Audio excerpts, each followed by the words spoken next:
ya decimos mucho antes la clínica cuando está por aquí cerca que cuando está por ahí lejos. Pero bueno, hemos hablado de la clínica propiamente del tumor, pero hay más. Hay una clínica no por el tumor aquí, sino por las posibles metástasis, que cuando da clínica deja de ser posible y es una metástasis cierta. Clínica, por ejemplo, pues depende evidentemente de dónde de la metástasis. No es lo mismo que dé una metástasis al cerebro a que dé una metástasis hepática. No es lo mismo en cuanto a los síntomas. ¿Que da síntomas, por ejemplo? Pues cuando hay metástasis en el cerebro, pues da síntomas pues, de obnubilación, disminución de conciencia, en algunas ocasiones aparece demencia, aparecen fases maníaco-depresivas o depresiones solas intensas, en fin, alteraciones de ese tipo. Puede dar también alteraciones cerebelosas con dificultades para la marcha, para la coordinación. Los hay torpes de principio, pero no tiene nada que ver con esto. Estamos hablando de cambios que pueden deberse a un tumor o puede deberse a otras muchísimas cosas, pero bueno, estamos hablando de posibilidades de alteraciones neuromusculares, neuropatías periféricas, puede incluso dar una hemiplegia, en fin, problemas muy diversos y muchísimos. Cuando da en el cerebro, también puede haber metástasis en los huesos, con dolor local por destrucción del tejido óseo, por fracturas. Puede dar metástasis en el hígado, por ejemplo, también. En fin, bueno, posibilidades muchas. Eso en cuanto a las metástasis. Aparte de esto, tenemos una tercera clínica posible, que es la clínica paraneoplásica, que es lo que hablábamos antes de cuando produce hormonas.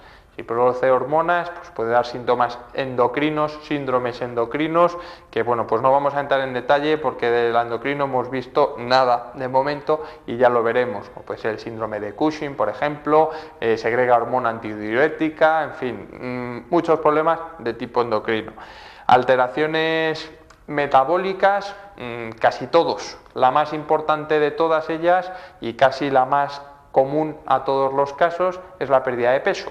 Cuando uno empieza a perder peso, como parte del síndrome constitucional que forma el cáncer de pulmón y de cualquier otro, esa pérdida de peso es importante dentro de las alteraciones. Además ya veremos que es un factor de mal pronóstico el perder el tiempo. Vamos a dejar a un lado la clínica, que ya hemos hablado mucho de ella, y vamos a ver el diagnóstico.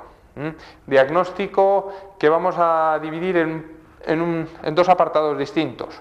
Lo primero es diagnosticar que es un tumor, ¿de acuerdo? Nosotros buscamos si hay o no hay y diagnosticamos que sí, que efectivamente es un cáncer de pulmón de este tipo, ¿de acuerdo? ¿Cómo se hace eso? Bueno, pues uno empieza a mosquearse con la clínica que hayamos dicho, a veces se descubre por otro tipo de cosas, pero generalmente a partir de aquí. ¿Y qué es lo que hace? Pues pruebas, para confirmar que existe una serie de pruebas. Y una vez que se confirma que existe, vamos a ver qué tipo es. ¿Cómo lo hacemos? Pues evidentemente, lo primero, por la historia, lo segundo, por la exploración, tercero, con los datos de laboratorio. Cuarto, empezamos a ser un poquito más específico, la radiografía, muy importante. La radiografía es la primera prueba de imagen que nosotros obtenemos y nos orienta mucho hacia qué tipo de problema tenemos, si puede ser un cáncer y de qué tipo, ¿vale? A partir de ahí, siguiente paso, la broncoscopia. Ya lo hemos mencionado antes, la fibrobroncoscopia, meter esa cámara de televisión, buscamos dónde está, ¿hay problema, no lo hay? Pues sí hay problema, lo tenemos aquí, tomamos una parte, lo miramos, pues tenemos un problema en tal segmento, en tal lóbulo, en el pulmón izquierdo o en el derecho y es de este tipo, porque hemos cogido un cachito, lo hemos analizado y tal, ¿vale?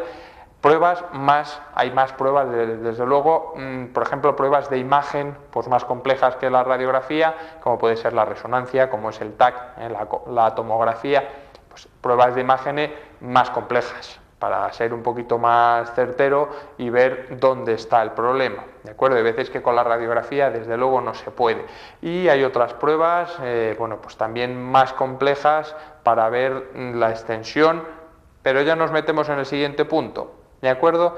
Hemos dicho diagnóstico, primero saber que hay un tumor y saber de qué tipo es, eso sería la primera parte, ¿vale? Y ahora vamos a ver la segunda, que es el diagnóstico de extensión, es decir, ya sabemos que No, iba a decir Manolito, pero vamos a dejarlo, vamos a dejarnos de... No vamos a dar nombres porque el tema es bastante serio. Vamos a ver que este señor de aquí, ya sabemos que sí tiene un cáncer de pulmón, tiene un carcinoma broncogénico de células escamosas, ¿vale? Ahora, vamos a ver hasta qué punto está extendido ese tumor, que es fundamental. A la hora de hacer el diagnóstico hay que decir carcinoma broncogénico de células escamosas con afectación de tal. Para eso, bueno, pues lo más importante, ver primero el tamaño del tumor, si es muy pequeñito, si es grande, si es mediano, ¿vale? Primero el tamaño. Segundo, fundamental ver dónde está el tumor. No es lo mismo que nosotros tengamos un tumor aquí, por muy grande que sea, no es lo mismo que esté aquí a que el tumor sea muy chiquitito, pero que además todos estos ganglios están afectados. Hay metástasis en todos estos ganglios. Afectación ganglionar. Y tampoco es lo mismo que aunque sea muy chiquitito, pues tenemos aquí, pero es que resulta que también en el hígado también hay afectación. Y en el cerebro también hay. ¿De acuerdo? Diagnóstico de extensión fundamental a la hora de hacer un pronóstico y ver qué se puede hacer o qué no se puede hacer, ¿vale? Entonces, una vez que ya tenemos una cosa y la otra, hay una clasificación que, bueno, pues está extendida mundialmente, que es la TNM.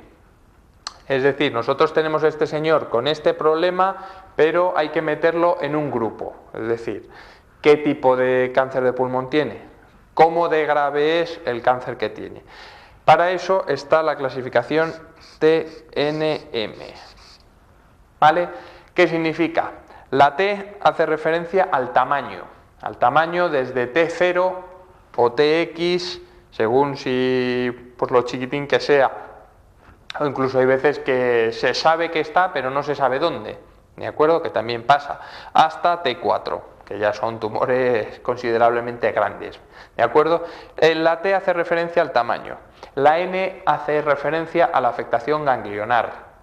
Así afecta al sistema ganglionar, ya hemos dicho que por aquí hay muchos ganglios, ¿de acuerdo? Hay que ver si afecta a un lado, a los dos lados, si hay otro tipo de ganglios afectados. Aquí tenemos un brazo, pues toda la axila está llena de ganglios también, en fin, hay que ver esa afectación ganglionar. Esto es lo que hace referencia a la N, N0 si no hay, y luego el 1 y el 2 y el 3 según dónde esté, hasta qué punto llega.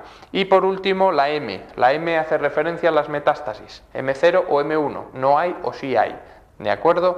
Entonces, bueno, pues de esto evidentemente hay muchas combinaciones, desde el T0, N0, M0, el T100, el 110, en fin, de esto hay muchas.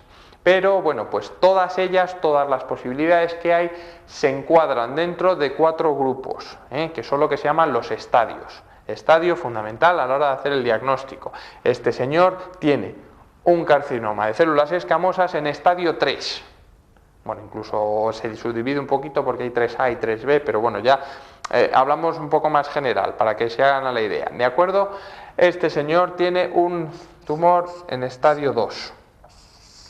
¿Vale? Esto ya es hacer un diagnóstico preciso, esto ya es para nota, ¿de acuerdo? Ya lo tenemos absolutamente clasificado. ¿Ahora qué hacemos con él? Bueno, eso ya es un poco más delicado. Vamos a ver qué hacemos con él, pues si se puede hacer algo. ¿Por qué? Porque, bueno, pues para que se hagan una idea, bueno, la radioterapia y la quimioterapia son poco efectivas, bastante poco, se va mejorando, gracias a Dios, pues los resultados van mejorando, pero de momento no es nada del otro mundo. Y estamos hablando, el problema es que cuando se diagnostica el cáncer de pulmón, más o menos, incluso hasta el 80% de los casos ya no son operables. ¿Por qué? Porque exista metástasis. En el momento en que hay metástasis, se acabaron las dudas generalmente. Estamos hablando términos generales. En el momento en que aparece metástasis, inoperable. ¿De acuerdo? Entonces, cuando la extensión, cuando es muy grande y ya tiene una extensión eso, pues hay algunos casos que también los 3B también generalmente son inoperables. Es decir, cuando son muy grandes y hay gran extensión de ganglios y demás, pues no se considera operable. Pero bueno, de ese 20% que en el diagnóstico es operable, hay que decir que pues solo el 7, 8, no llega al 10% de los casos. O sea, de ese total se podían operar 20% y solamente la mitad de ellos tienen una cierta supervivencia a los 5 años, pues del 20% que se opera, solo el 8 o 9% sobreviven a los 5 años. ¿De acuerdo? O sea que estamos hablando de cifras bastante poco alentadoras. Como ven, el pronóstico es bastante malo. ¿Qué factores intervienen? Bueno, evidentemente, ya lo hemos dicho, en el tratamiento, pues me lo he saltado así por encima, pero hemos hablado de él, es decir, tratamiento, en resumen, poco. Tratamiento poco, puesto que lo más efectivo es el tratamiento quirúrgico, es decir, resecar, quitar, está aquí, fuera, pero esto se puede hacer muy pocas veces. Y cuando se puede hacer, pues la mitad de las veces ni siquiera sirve. ¿De acuerdo? Y la radioterapia y la quimioterapia funciona poquito. La supervivencia es bastante escasa. Estamos hablando más o menos del 1 o 2% de supervivencia a los 5 años. Generalmente, bueno, pues ese 80% que estábamos hablando, que son inoperables cuando se diagnostican, pues la vida media viene a andar alrededor de los 9 meses. Una cosa así, en el momento en que se diagnostica, la vida media, unos 9 meses. ¿De acuerdo? Bueno, estamos muy serios porque el tema lo requiere. Seguimos un poquito más. ¿Qué factores influyen para esto? Bueno, pues evidentemente lo más importante es qué tipo es y qué extensión tiene. Pero pues también es importante ver el estado general. A la hora de hacer un pronóstico es ver el estado general. El estado general de la persona marca mucho el tiempo de supervivencia. Como ya apuntábamos antes, por ejemplo, la disminución de peso es un signo de bastante mal pronóstico, ¿de acuerdo? Entonces, bueno, pues el tipo que sea también es importante. Pero bueno, peso, los grados, hemos puesto aquí el 2, el 3 y el 4, que son pues cuando ya hay metástasis, cuando está muy extendido y eso. Los grados 3 y 4 tienen una supervivencia poco mayor, no suelen llegar al año, Solo, bueno, pues que pasen 3 años, 1 o 2%, una cosa de los grupos 3 y 4.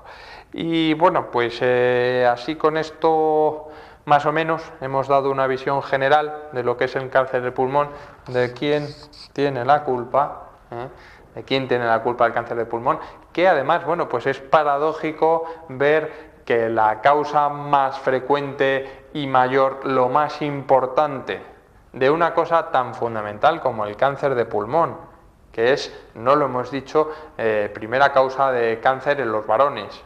El primer cáncer de los varones, el cáncer de pulmón.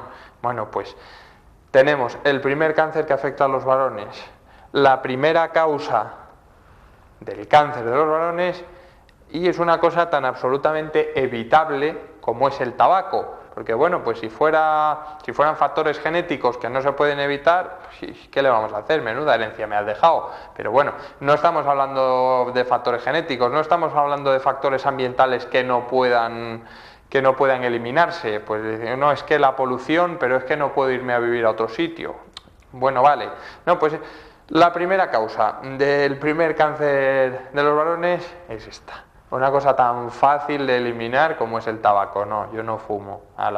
Pues nos quitamos ese riesgo. Pero bueno, evidentemente ahí está, ahí seguimos, aquí están las estadísticas y así funcionan las cosas.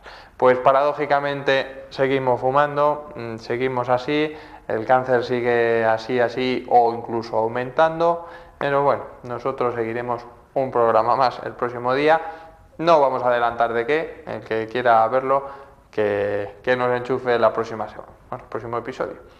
Hoy acabamos con esto y el próximo día habrá sorpresa. Empezaremos con otro grupo. Por hoy nada más. Buenas tardes.